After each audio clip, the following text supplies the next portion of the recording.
Yevamot, Perik Yud Aleph, Mishnah Hey. Fifth Mishnah in the 11th chapter of Yevamot. We're talking about people that get mixed up, people that get confused, children that get intertwined. So the Mishnah says the following: Kohenet shrit arev vlada bevlat shivchata. The Kohenet has a shivcha. She has a maidservant, and they both get pregnant at the same time. The status of her son is a Kohen. The status of the shivcha's son is he's an eved. So we don't know which one is which. So we have to treat each one with the chumrat of both. Says the Mishnah, both of them can eat truma.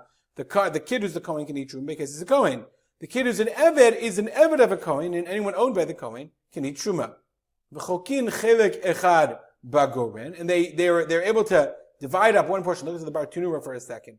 This is what it means. The Gemara says, if they both come to the Goren together, no nimlem. Goren means the warehouse for the grain house, the granary.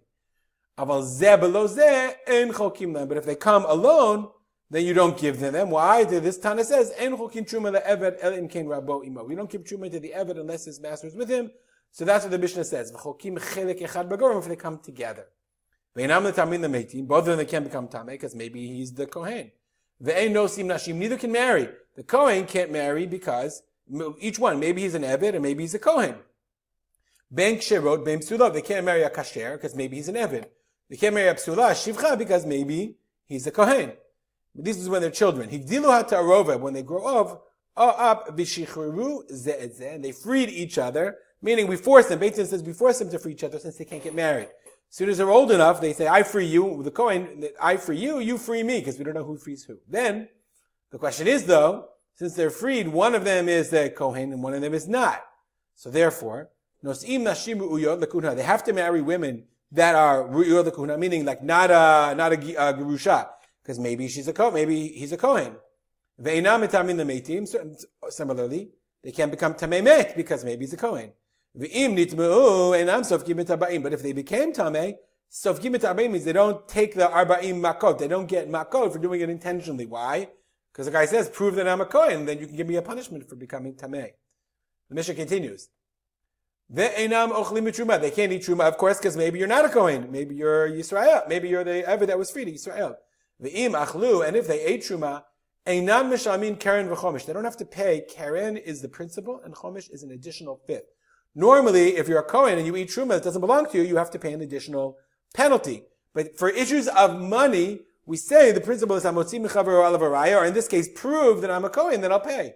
You can't, so why should I pay the fine?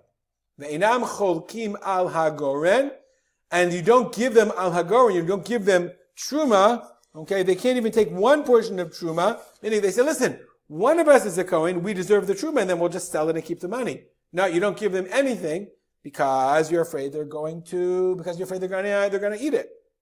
Umochrim et truma, v'adamim shalem, but if they get their own truma, let's say they grow produce, they grow wheat, so part of that goes to the Kohen, so they can't eat it because maybe they're not a Kohen, but they can sell it and keep the money, because again, it's with money, prove to me that it doesn't belong to me. They don't get part of the Kadjei HaMikdash. The Kadjei HaMikdash is the skins. Look at the Bartunura for a second. Okay, could go in Orot Kachim. They don't get part of the Orot. The L'chol Chadmi now, each one we say, Aiti Raya de Kohenat. Bring a proof that you're a Kohen. Ushkol, and then you can take. You can't give them Kachim, obviously. Okay, because to offer, because maybe he's not a Kohen. We don't take that which belongs to them out of their hands. Meaning, if one of them is Chayav HaKorban, there are two explanations. I'll just do the second one, the Bartunura's question. If they have a Bechor born to them, you don't take it away. This is the halacha of a Bechor is, if the Bechor is Tam, he has to be offered as a Korban. But if he's a Baal Mum, right, then you can, when it becomes Yista'ib, maybe it becomes a Baal Mum, but it became blemished, then you can't offer it as a Korban. You have to give it to the Kohen. These guys say it's ours. We can give it, one of us is a Kohen. Normally, if you offer a Korban, a sacrifice, you have to give the Zorah L'chayim and Keba to the Kohen. But they say, maybe I'm a Kohen, so they're exempt.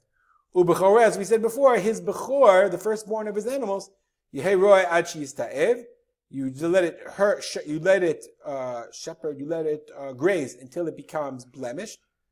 Okay, and v'nodnim alav chumrei kohanim v'chumim Yisrael. Like we said all the time, they get the chumrah, the stringencies of a kohen and Israel.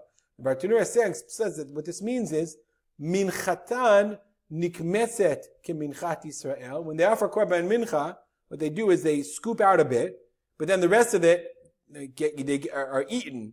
Okay, v'karei b'fnei asmo. So it's kmitza like Yisrael and is offered, but ve'en shiarei ne'echalim. But what's left over cannot be eaten keminchat Yisrael. Ela nisrefet, but rather you burn the whole mincha.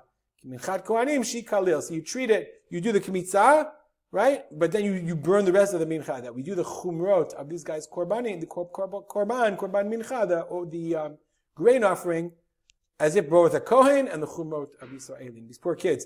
One should recommend to kohen women not to get their kids confused with the children of shifchot when they're born in the hospital. We'll stop here and dedicate a learning to the memory of my father, Rav Simcha ben Yitzchak Kalman.